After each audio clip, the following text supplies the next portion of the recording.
Queridos alunos, que é o professor Eduardo Chaves, tudo bem com todos? Vamos começar a nossa aula a respeito de como fazer a prova de capacitação profissional. É a única prova aberta do teste ANPAD, a prova profissional, tá bom?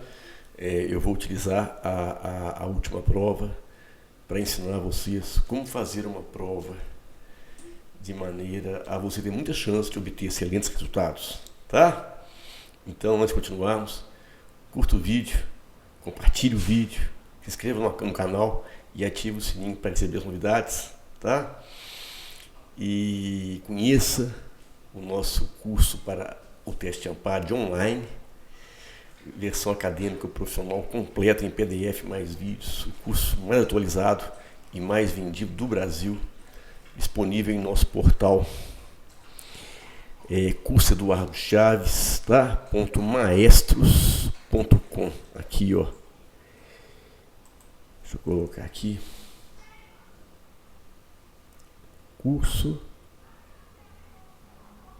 Eduardo Chaves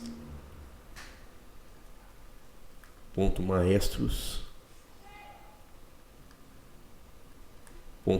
tá? Aqui tem um S, tá? .com.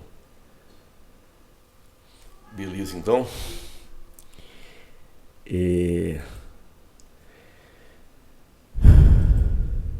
Vamos lá, então? Começando? Eu vou colocar a prova aqui para vocês, tá? Aqui a prova, ó. Então, beleza, não é?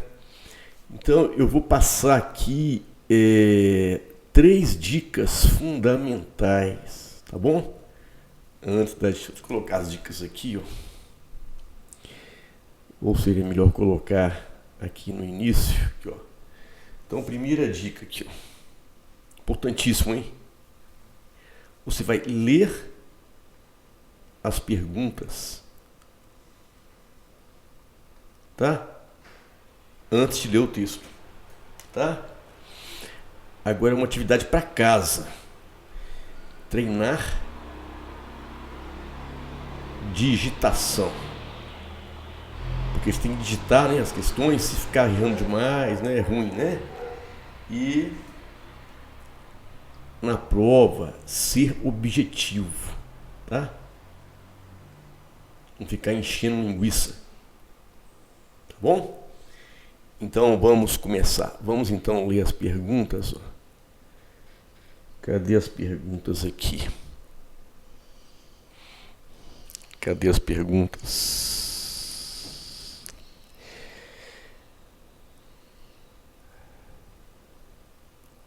Tá aqui, ó. Primeira pergunta, né? Aqui, ó. Quais as estratégias de divulgação e comunicação da loja virtual? Segunda pergunta. Quais departamentos específicos devem ser pensados, criados para a loja virtual? Terceira pergunta. Como serão a aprendizagem e o treinamento dos funcionários envolvidos com e-commerce próprio? Apresente uma justificativa para a sua implantação, tá? Que seja coerente com as informações apresentadas no caso. Beleza, então. Eu vou fazer uma leitura aqui com vocês da parte importante aqui do texto, tá?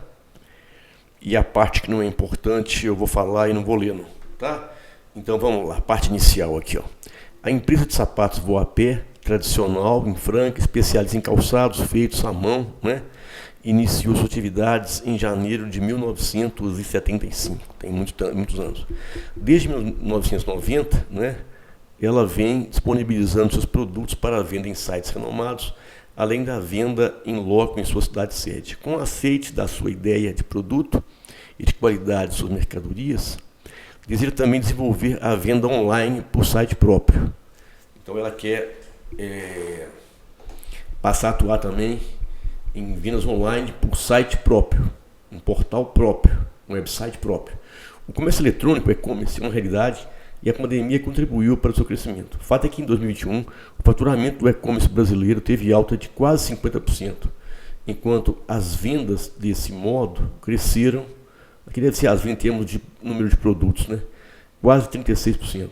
De acordo com Gastão Matos, responsável pela divisão de varejo online da Câmara NET, o forte crescimento das vendas online em 2021 revela um novo hábito de consumo, com migração de compras para a internet. Isso de tudo, né, gente?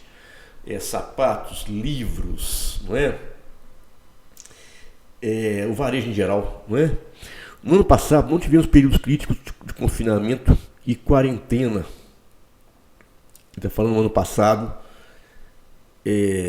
porque a gente está levando em consideração que nós estamos em 2022. Então, no ano passado, 2021, não tivemos períodos críticos de confinamento e quarentena como em 2020, e mesmo assim os consumidores adotaram com maior proporção as compras remotas.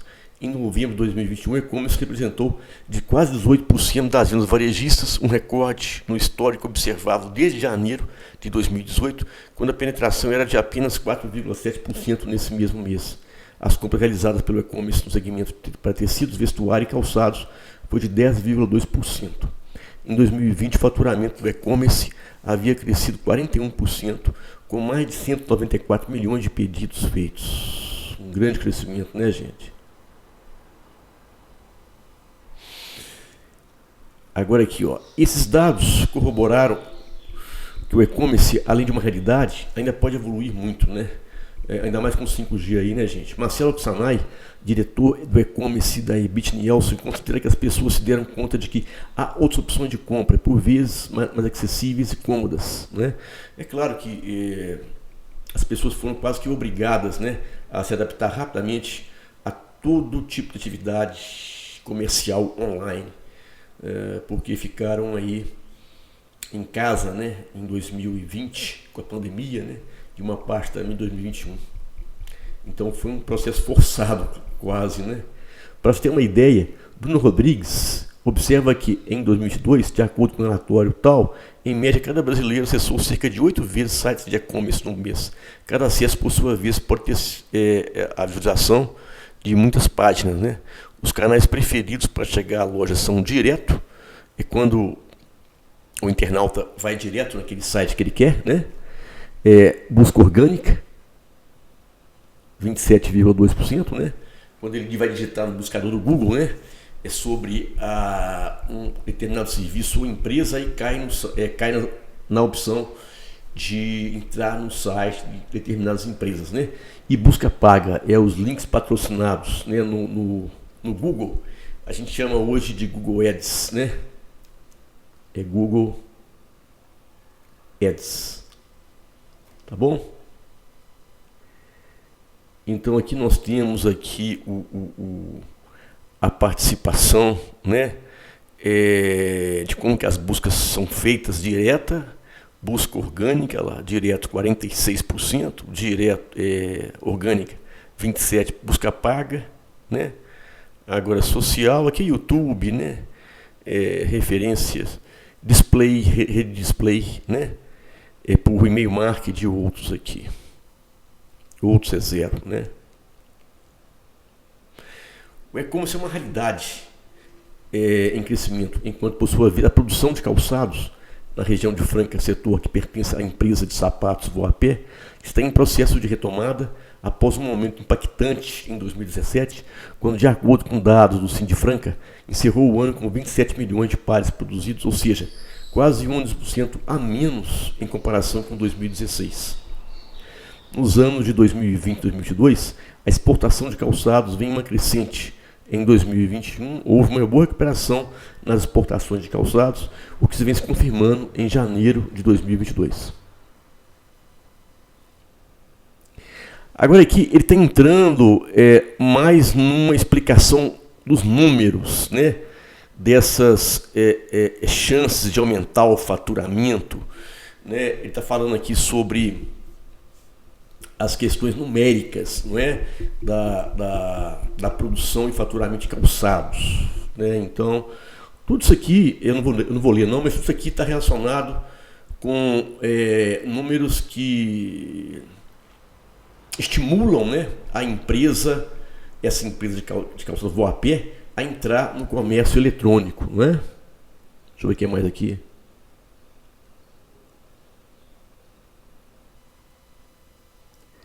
Deixa eu ver o que é mais, que é interessante.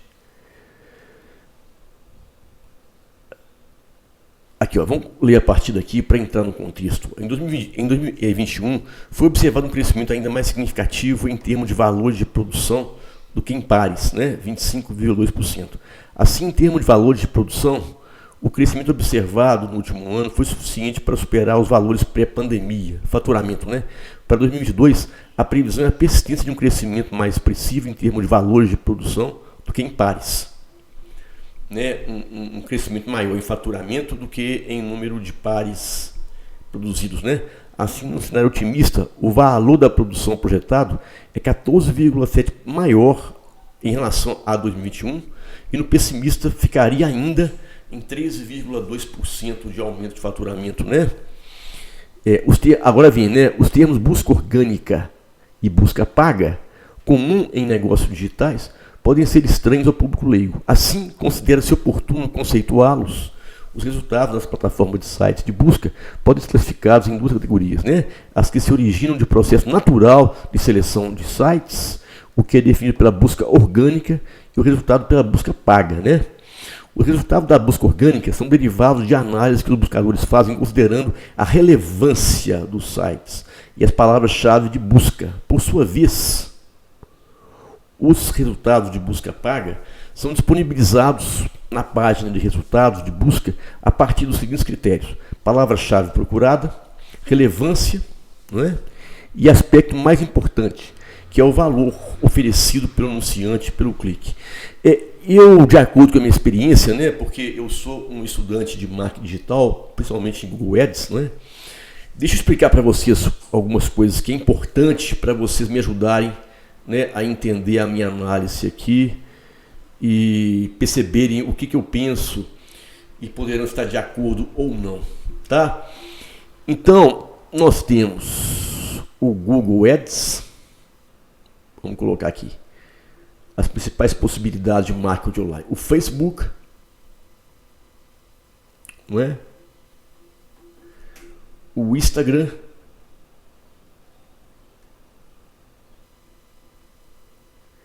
e o Pinterest, tá? Tem outros também, né? Claro. O Google Ads é uma rede de intenção, tá? É importante vocês entenderem isto, tá? Então a pessoa vai usar o Google já com uma intenção de pesquisar um produto, né? Normalmente isso, né? Avaliar as possibilidades de compra daquele produto que ela está atrás. Pode ser um curso online, pode ser um produto físico que será entregue, né? Agora, o Facebook, o Instagram e o Pinterest são mais redes de atração, tá? Redes, porque muitas vezes o lead ele não está lá com uma intenção consciente de comprar, mas os anunciantes, né, eles podem fazer anúncios, né, de imagem, né? O Instagram é mestre nisso, né? O Facebook também, o Pinterest também, os três, né? E essa beleza da imagem, junto com um anúncio que tem uma relevância, que tem uma inteligência, que tem uma atratividade, podem despertar no lead, né? A lead se escreve assim, lead é o potencial cliente, né? Pode despertar no lead o desejo da compra. Então é uma rede de atração. Já o Google é uma rede de intenção. Por exemplo, no meu caso, que eu comercializo cursos online, eu acho que funciona melhor para mim uma rede de intenção, o Google Ads, tá? No meu caso. E outra coisa também, aqui ele fala que a busca paga, né? Ela é muito mais influenciada aqui pelo valor oferecido. Não é bem isso não, tá? Não é bem não, não é muito bem, não é isso. Existem métricas, existem números, né? E um dos principais no Google Ads chama-se um que mede o índice de relevância do anúncio. Eu esqueci o nome agora, mas é um número que mede o índice de relevância do anúncio. Esse índice de relevância são valores que vão de 0 a 10, tá? E quando o índice de relevância da palavra-chave que está sendo utilizada, não é, pelo anunciante é muito alta, isso significa que existe uma associação muito clara entre três coisas, né?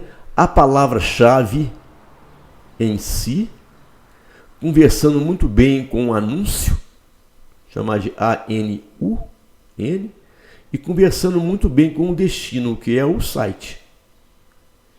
Então, esses três conversam entre si, esses três estão muito bem associados, né? As palavras-chave, elas são selecionadas pelo anunciante baseado em um estudo muito importante chamado o estudo da persona, tá? Alguns conhecem como persona, outros conhecem como by persona, tá? Que é uma segmentação de um público maior chamado de público-alvo. Então, é factível, é possível você gastar menos, tá? Com um índice de relevância das palavras-chave, né? Próximo de 10. Porque aí, como eu expliquei, vai existir uma associação, vai existir uma comunicação, não é? Entre a palavra-chave com o anúncio e com o site. Tá bom? Por exemplo, vamos imaginar aqui um exemplo da palavra-chave que tivesse um índice de relevância baixo. Pode ser que a palavra-chave seja boa, pode ser que o anúncio seja bom, pode ser que o site está muito confuso. E aí o cliente vai lá, o lead vai lá e não consegue achar o produto, fica confuso. Aí ele sai, entendeu? Ele sai rapidamente do site. Isso vai aumentar o quê? Vai aumentar a taxa de rejeição. A gente tem um número lá no Google Analytics, né? Chama-se taxa de rejeição. Se a taxa de rejeição é muito alta, significa que há uma fuga, né, do lead do site. Ele fica um pouquinho lá e sai. Agora, se o lead fica lá e vai pesquisar diversas páginas lá, isso vai diminuir a taxa de rejeição. Tá? Então, eu acho que essas informações estão um pouco cruas, vamos dizer assim. Não é? Mas tudo bem, né? Eu estou dizendo a minha visão para vocês. Tá? Então, assim este link, ao ser clicado pelo usuário no site, produz um custo para o proprietário do anúncio. Claro, esse tipo de resultado é denominado link patrocinado. Claro, ou busca paga. Em outras palavras, a busca paga refere-se ao hiperlink pago para ter uma maior visibilidade ao mecanismo de busca, né? Considerando que os resultados de busca orgânica passam uma maior confiança ao usuário quando comparados ao hiperlink pago. Eu não concordo com isso, tá? Eu acho que os dois são importantes. Até porque, no caso do Google Ads, tá? Vocês podem ter certeza do que eu vou falar agora, tá? Isso aí é experiência própria, tá? Se você tem um volume bom de anúncios, tá? Se você está sempre anunciando, melhorando o seu anúncio, melhorando o seu índice de relevância de palavra-chave, não é? Os seus anúncios pagos vão aparecer mais, vamos dizer assim, não é? Em relação à sua concorrência, e também você vai aparecer mais no orgânico. É o que acontece comigo. Se você pesquisar lá, curso, uma palavra-chave minha muito boa, curso para o teste de AMPAD. Tá? Possivelmente o meu nome vai aparecer ou em primeiro ou em segundo. E logo abaixo, desculpa, temos lá os meus anúncios orgânicos, que são baseados em SEO, né? São baseados em o que a gente chama de SEO. SEO é Search, né? Engine Optimization, né? Searching. Localização, engine, engenharia, otimização. Então seria alguma coisa assim, otimização na engenharia de localização, não é? A gente tem softwares que fazem isso, alguns deles têm amostras gratuitas e depois para poder ter acesso a mais SEO nesses softwares, aí você paga um valor mensal, não é barato não, viu? Agora aqui, deixa eu pôr meu óculos aqui, gente, espera aí. eu vou comentar essa tabela aqui. A tabela 1 apresenta, por meio de cenários de projeções, as expectativas de crescimento da produção e exportações brasileiras de calçados para 2022. Considerou atividades econômicas no Brasil e nos Estados Unidos e o movimento da taxa de câmbio no Brasil, além da tendência de crescimento no setor. Eu queria fazer alguns comentários aqui. Então, num cenário 1, o PIB dos Estados Unidos anual, né, 3,5%, o dólar 5,65%, o PIB brasileiro 0%, as exportações cresceriam 8,4%, em dólar 9,5%. Agora, o cenário 2, o PIB é 4%, numa taxa de câmbio mais favorável ao real, as exportações em pares em dólar cresceriam. Aqui eu estou achando engraçado, porque normalmente é o contrário, né? Se a taxa de câmbio, no caso, ela diminui, né? Olha só, o dólar passa a valer menos, o real fica mais valorizado, o custo em dólar da produção, ela sobe, né? Claro. E a tendência normal é a exportação diminuir. E aqui está aumentando. Ó. É isso que eu achei engraçado. Né? Deve ter alguma particularidade aqui, não é? Deve ter alguma coisa. Não é? Se o dólar está alto, isso favorece as exportações. Então, certo limite, né? Porque o custo da produção em dólar é menor ao transformar os reais em dólares, né? Isso aí, teoricamente, facilita a exportação. O que está acontecendo aqui é o contrário, mas beleza, né? Deixa eu ver se vale mais a pena ler aqui. A empresa de sapatos busca constantemente se adequar às tendências e mudanças do mercado e do setor calçadista, seja na escolha e oferta de modelos de seus produtos e necessidades de integração com a inovação e as tecnologias de informação que fazem parte do cotidiano. Assim, apesar de todas as dificuldades que o setor calçadista de Franca atravessou, a empresa, desde 1990, além da venda em loco em sua cidade, vem disponibilizando seus produtos para a venda em lojas virtuais, então ela está terceirizando para marketplace, né? Tipo Mercado Livre, né? Aqui é Mercado Livre, a própria Magalu, não é? A Amazon, um asiático também que está crescendo absurdamente, que é o Shopee, né? Tem até um amigão meu aqui em BH que vende muito pelo Shopee. O seu produto foi bem aceito, tanto pela proposta de vanguarda, né? Solas coloridas, por exemplo, quanto pela qualidade dos produtos. O desejo da empresa, nesse momento, é ter uma plataforma virtual própria. No entanto, o problema é que não é tão simples quanto parece a decisão da entrada de uma empresa ou de uma marca no mundo virtual.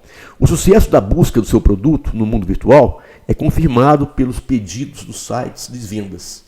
Porém, a oferta do seu produto, também em site próprio, com certeza, vai incorrer em mudanças na empresa, claro. O know-how para o seu sucesso certamente irá acarretar alterações na estrutura e processo, com a inclusão de responsável pela plataforma de estudos de logística, de call center, etc. Né? Call center hoje em dia, né? Talvez não seja muito problema também, porque você pode montar uma rede de WhatsApp, de Telegram, né? Então, a tecnologia de comunicação hoje está muito forte, né? E quando a tecnologia 5G tivesse propagado no Brasil, vai ficar mais forte ainda. Então, o desejo da Voapé é manter a loja presencial e as vendas às outras empresas que comercializam seus produtos de forma presencial ou virtual, mas também possuir uma loja virtual. Ela quer vender em loja física, ela quer terceirizar e ela quer vender no próprio marketplace próprio. Tá? A ideia de construção de uma loja virtual é garantir um serviço diferenciado ao cliente que não pode, por alguma razão, ir à loja presencial e gostaria de uma compra direta com a Voapé, pelo site da Voapé, né?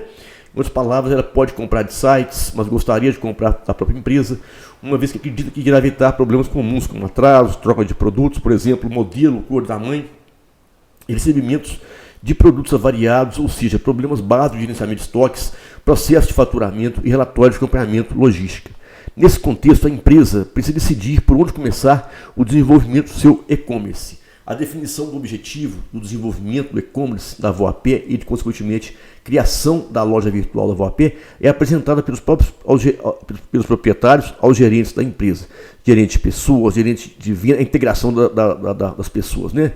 Gerente de propaganda e marketing, gerente de logística, gerente de produção e gerente de pesquisa e desenvolvimento. A reunião considera o crescimento das exportações e a crescente aceitação do produto, além de confiável relação com seus fornecedores, visto que a loja virtual pode acarretar o crescimento da produção de calçados e o incremento da mão de obra. Assim, após discussões, aprova-se a proposta da criação da loja virtual da VoaP. A partir da sua relatada, né, a gente já tinha lido já, né? Falei com vocês para ler antes, né? As estratégias de divulgação e comunicação da loja, quais departamentos específicos devem ser pensados, criados, como será a aprendizagem e o treinamento dos funcionários envolvidos com e-commerce, né? A presente uma justificativa para a sua implantação. Essa aqui é mais fácil, né? A justificativa para a implantação é o crescente crescimento aí das vendas do varejo online, né? Isso aí está mais que fácil de entender, né? Esse nosso aluno, que foi muito bem, né? Esse nosso aluno aqui, ele ficou com a nota dele histórica, né? 99,6% no teste de Ampad, tá? Isso significa que 0,4% apenas dos alunos agora em junho de 2022 ficaram acima dele e 99,6% ficaram abaixo. Talvez eu acho que foi o maior resultado dentro dos nossos alunos, milhares de alunos, e esse aluno aqui conseguiu um resultado notável, né? A única coisa que eu não gostei na resposta dele é porque eu acho que ele deveria numerar as respostas. Ele misturou um pouquinho, mas ficou muito boa a resposta dele, tá? Olha lá, inicialmente a empresa, ele foi muito objetivo. A pessoa não pode ficar repetindo. Eu vi uma vez um aluno nosso aqui, pediu para eu avaliar uma prova dele, ele começou a repetir coisas do texto. Aí está enchendo linguiça, né? Aí eles vão te penalizar lá. Eu não faço isso não. Você tem que ser objetivo na resposta. Você gastar o espaço todo aqui dando soluções para o problema, tá? E não repetindo o que o texto está falando. Inicialmente a empresa VoaP deve criar uma comissão formada por integrantes. Aqui ele está repetindo, ele está respondendo mais a segunda pergunta, né? Departamentos específicos, né? Lá. Tudo bem. Das áreas de pessoas, vendas, propaganda e marketing, logística, produção e pesquisa e desenvolvimento. Além do pessoal próprio da empresa, a comissão deverá contar com o suporte de agentes externos que representarão os departamentos que serão criados de forma específica, vendas e logística, caso a empresa decida por montar um modelo antes da contratação de novos executivos que podem optar pela contratação da consultoria, né? Está respondendo aqui a segunda pergunta. Também aqui. Inicialmente o grupo pode utilizar uma matriz SWOT para analisar. Aqui é uma pesquisa de mercado, né? Para analisar pontos fortes, fracos, oportunidades e ameaças, né, dos concorrentes. Os funcionários da empresa contribuirão com a visão atual, que será complementada pelo profissional do mercado, pela consultoria, né? A partir desse resultado, uma outra ferramenta deverá ser elaborada, que será a matriz de responsabilidades, onde será registrada cada iniciativa a ser adotada, com os respectivos prazos e o planejamento, né, e responsáveis. Uma das iniciativas que ficará sob a responsabilidade do departamento de marketing será a elaboração do plano de comunicação da loja virtual com as seguintes vertentes: criação de perfis, aqui já é a primeira pergunta já, né?